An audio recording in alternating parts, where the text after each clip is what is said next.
Hey, what's up, everybody, and welcome back to That Triathlon Show, the podcast presented by scientifictriathlon.com.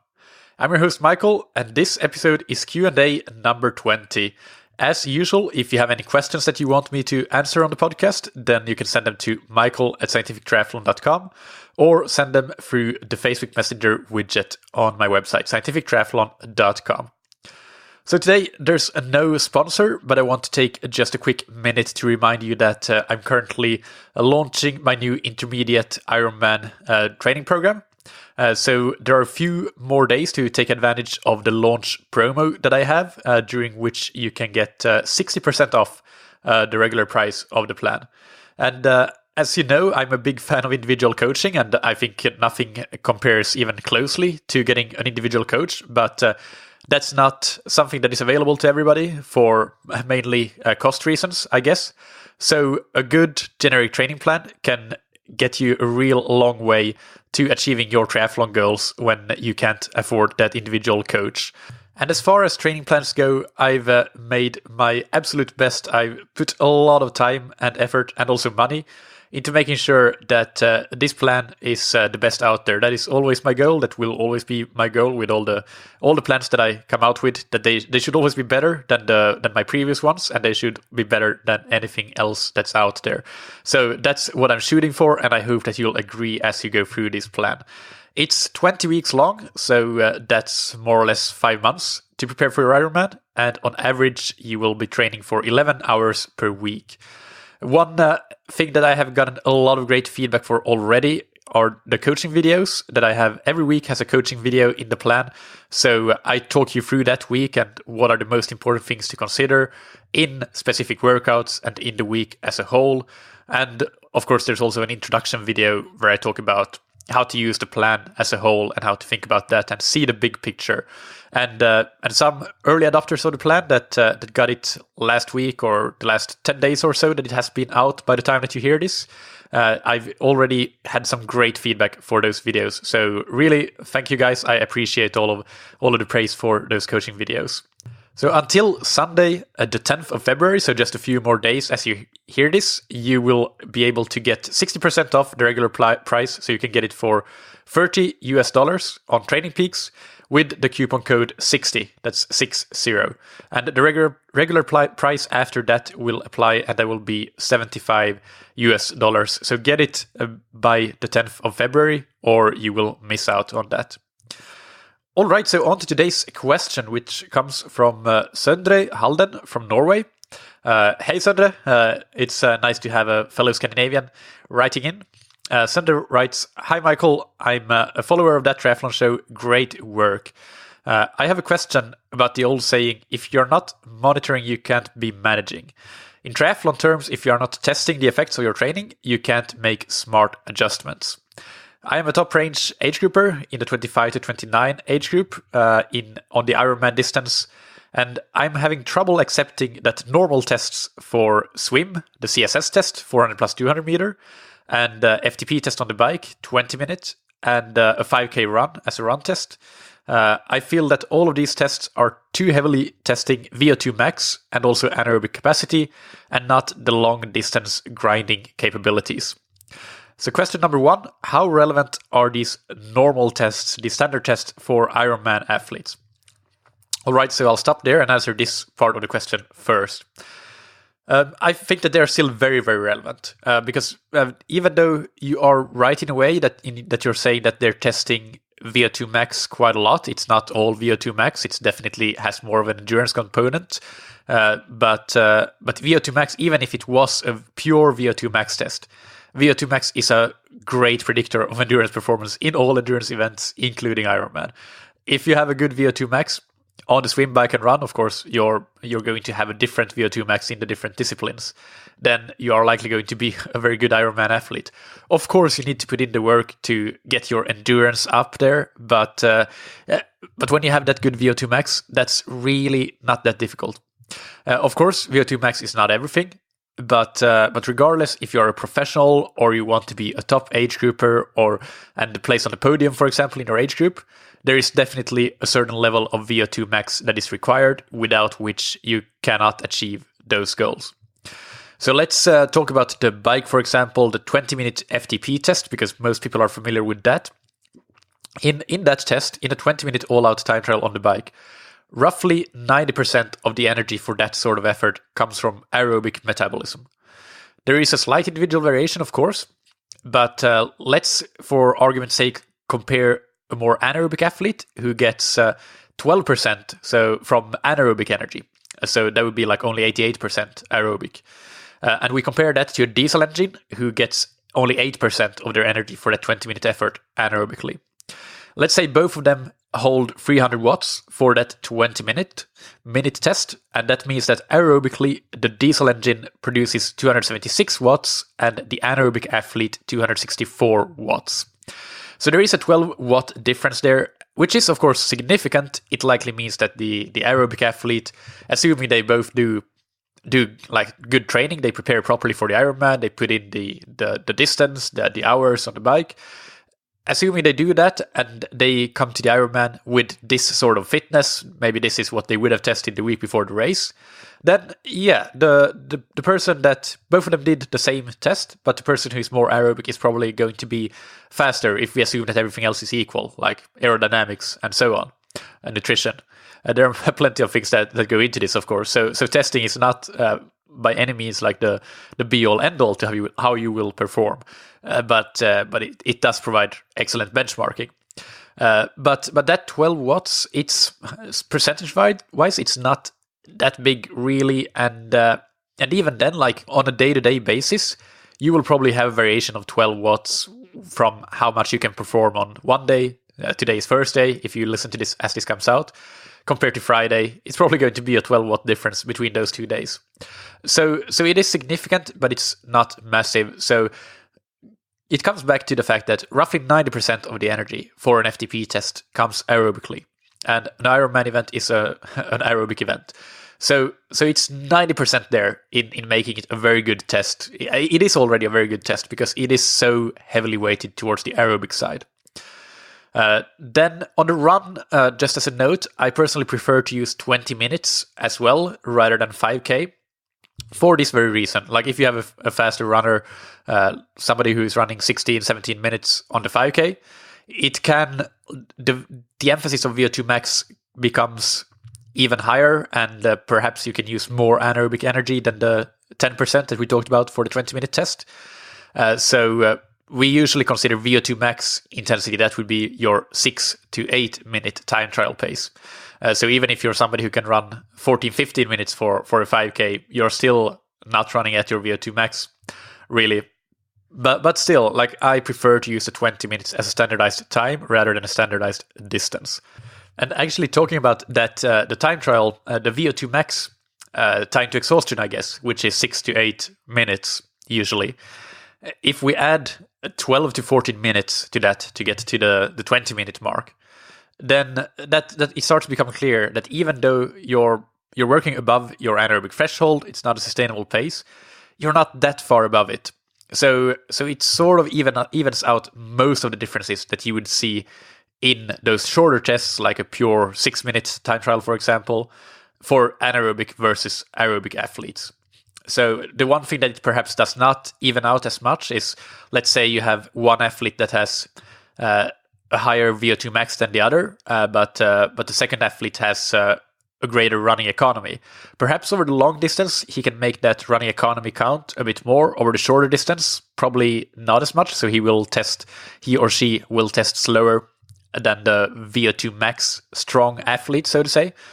But I still think the 20-minute tests, like they do provide an excellent marker of aerobic fitness, and that's what we're after. VO2 max is super important for Ironman because that is the marker of your aerobic capacity, and it's your ceiling. It's in the name. It's your aerobic capacity, so it is important. And even though, of course, you're not working at VO2 max intensity at an Ironman, you're going to be working at a certain percentage of VO2 max, and the higher the VO2 max is, then the higher the intensity that you will be working at in absolute terms is going to be, even though percentage-wise it's the same. So that's for the run. And for the swim, the CSS test is interesting. Just doing a 400-meter time trial, that would definitely suffer from the problem that it's so short that suddenly the differences between very anaerobic and very aerobic athletes, it becomes very significant. But this is the whole idea of the CSS test, is that you're also testing your 200-meter test. And you're looking at what the differential in the pace between those two tests are, the 400 and the 200 meter. And if you compare these two athletes, the anaerobic machine and the aerobic diesel, then the difference in pace drop-off from the 200 to the 400 will be probably a lot greater for the anaerobic athlete. And it's on the basis of that you calculate the CSS pace. So that's a great leveler doing those two different tests. So even if the anaerobic athlete is going to perform significantly better than the aerobic athlete in both of those tests, since the pace drop-off is going also to be larger for that athlete compared to the aerobic athlete, you actually find that they might have a similar CSS pace. And this, of course, depends on what the actual times are, but theoretically you could easily find this. And the CSS sort of is a marker of your threshold, if you will, on the swim, even though that's not exactly what it is, but we can use it as a good proxy for threshold test. So again, since you're doing that calculation, you're looking at the drop-off in pace. That actually is a great way to level the playing field between valuing anaerobic metabolism and aerobic metabolism, so that you actually what you're actually measuring, if you're measuring the CSS itself, then that definitely will show you what your aerobic capabilities on the swim are. Assume that you pace it well. And I also like to, this is a trick that you might want to apply yourself. I calculate what that drop-off is between the 400 and the 200 meter pace. And what I shoot for and what I want my athletes to shoot for is a drop-off that is 5% or less in pace. So let's say that you did the 200 in 120 pace, that's 80 seconds, so 120 per 100 meters. Then you would want the 400 pace to be, I need to bring up my calculator here, 80 times 1.05, 84. So you'd want to do the 400 in 124 pace or faster. Otherwise, if you do it slower, then your drop-off is going to be greater than 5%. So that means that it shows that you're leaning a bit too heavily on the anaerobic side. And that's something that you want to change with training. So that answers the first question. They are highly relevant and they're good tests. They're not perfect, but they're good. Your question number 2 here that Sender writes is, are there other testing protocols more suitable for Ironman athletes? So the first thing I want to say is that lab testing is really great. It's the gold standard for a reason. Because actually knowing your VO2 max and your physiological threshold, your anaerobic threshold, your FTP, that is the most relevant test for any distance, whether it's a sprint or Ironman.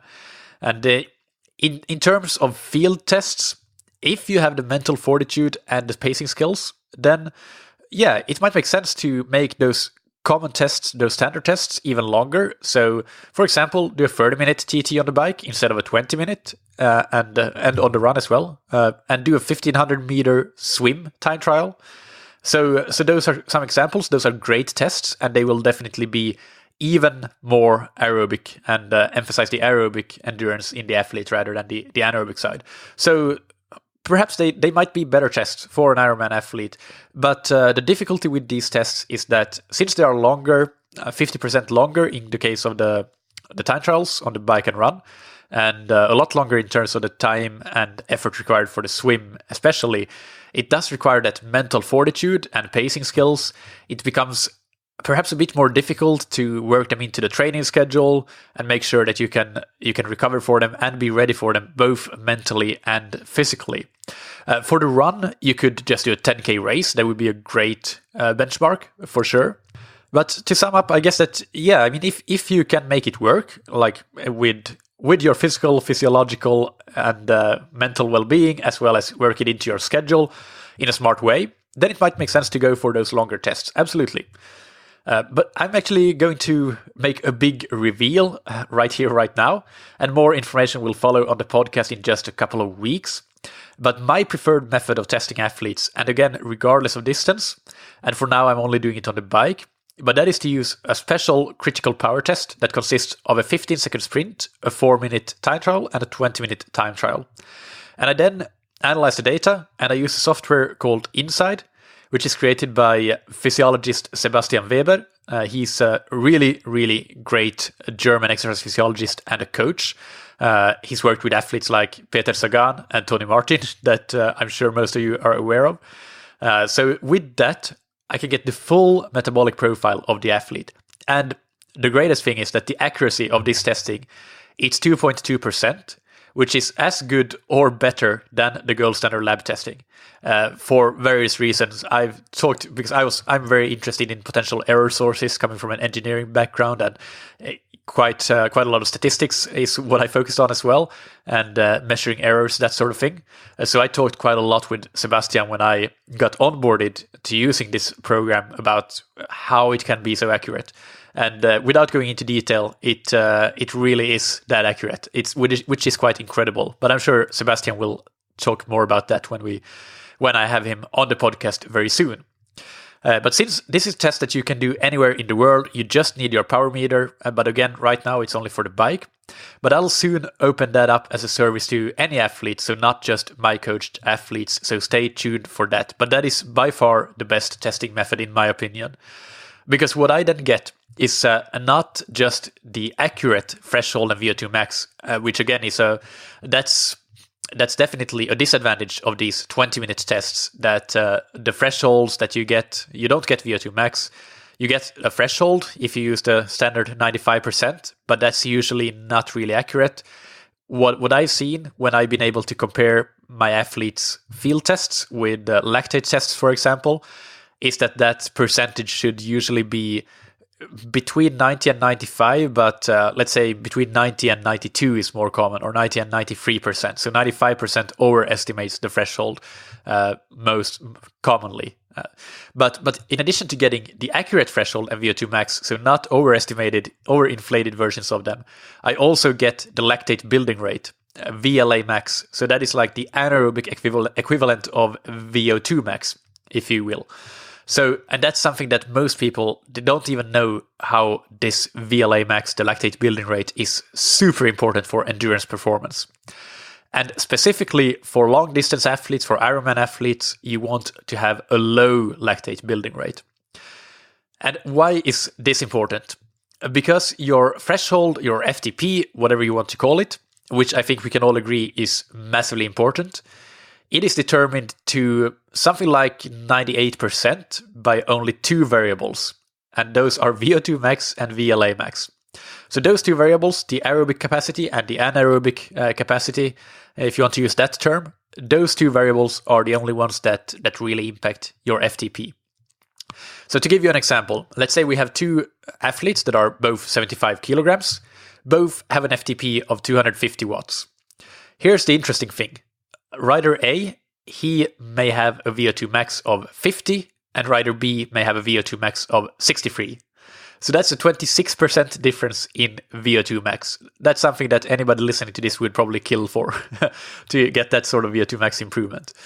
But the reason that they have the same FTP is that rider A has a low VLA max, a VLA max of 0.3 millimoles per liters per second.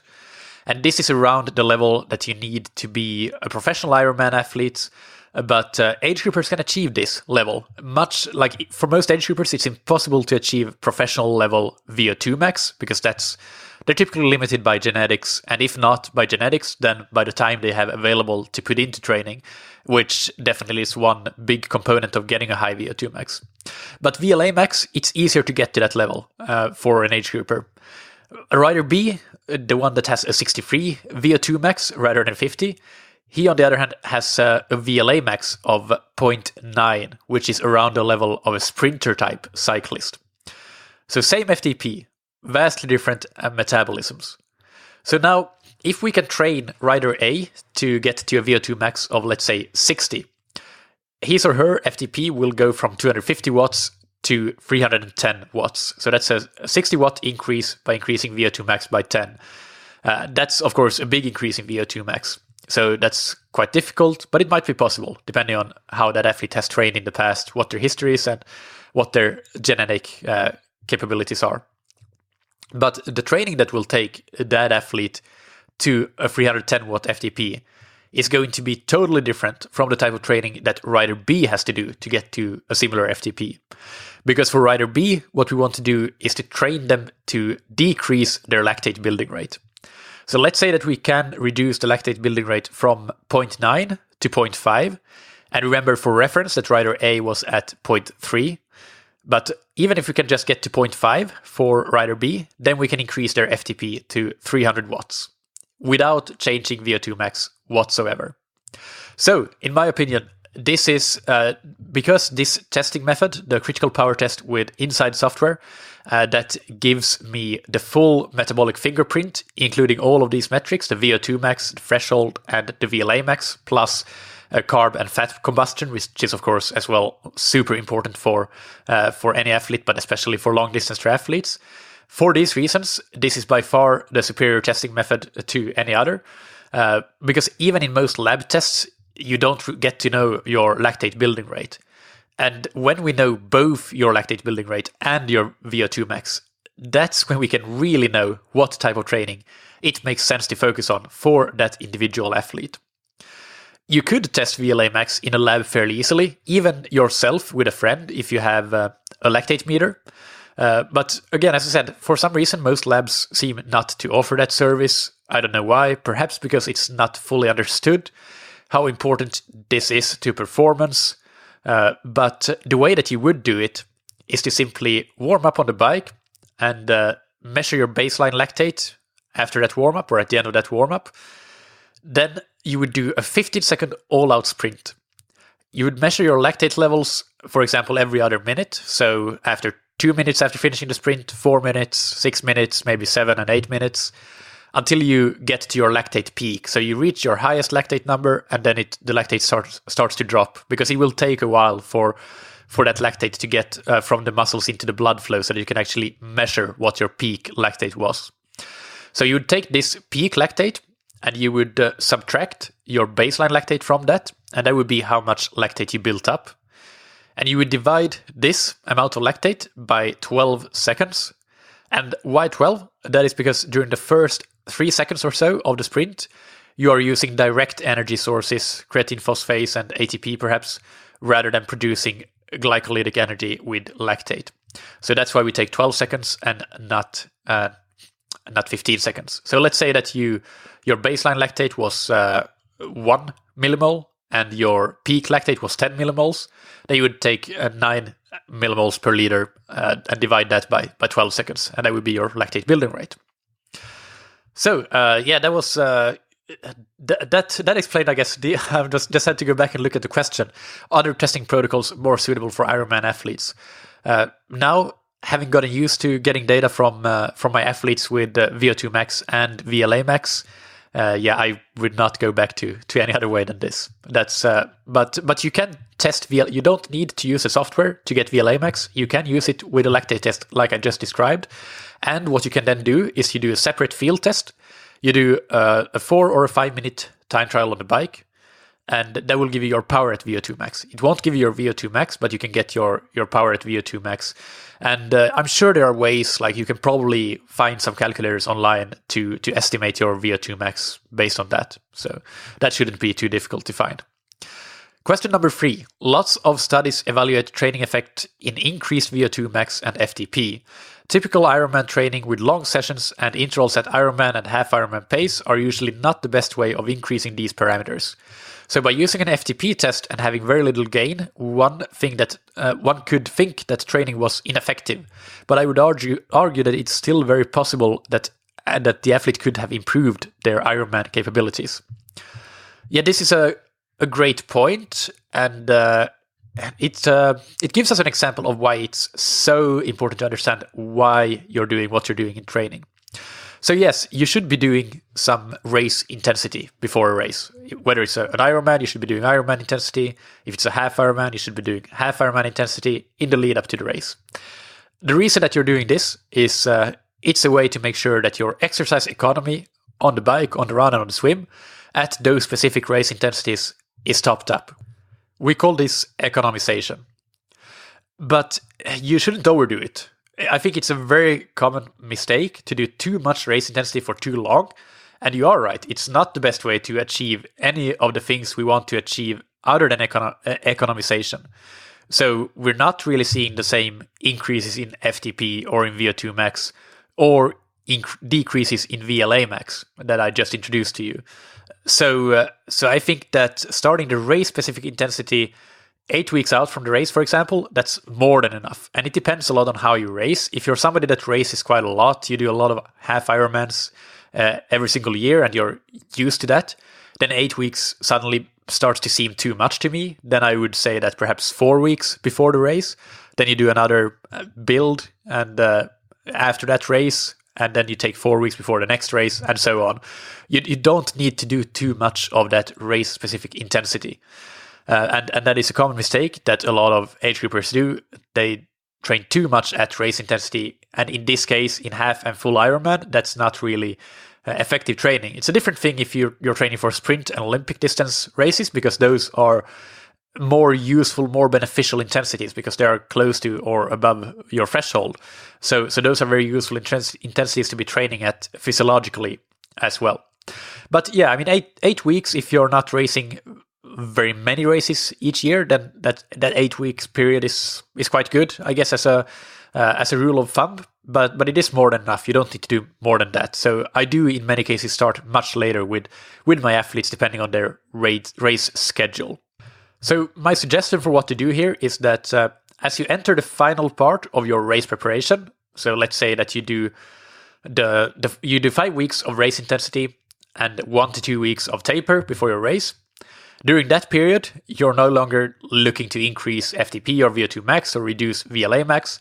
Your physiology is where it is, except for your economy. That's what you're working on. And race-specific preparation like race fueling, aerodynamics, just getting comfortable training for a long time on the bike and on the run, open water swimming, those sorts of things. But you're not really looking to increase FTP, VO2 max, those sorts of things. You're done with that. The hay is in the barn. But until that point, when you start that race intensity phase, your goal should be to improve your fitness, either by increasing VO2 max or reducing VLA max. And any one of these can increase your FTP. Of course, this depends on where you are. Like if you're already at 0.3 VLA max, then it's clear that you need to work on increasing VO2 max rather than decreasing VLA max. But your training should reflect this goal of increasing your fitness at all other periods, except for this very last period before the race. Because that race-specific intensity, it has very diminishing returns when you do it for too long. So there's no point doing too much of it. It's good, but don't do it for too long. Okay, so final question here. How can muscular endurance in the Ironman context be tested? So this, again, is an interesting question. First of all, muscular endurance or strength endurance, as it's also called, is a term that a lot of us, including myself, use, and quite a lot.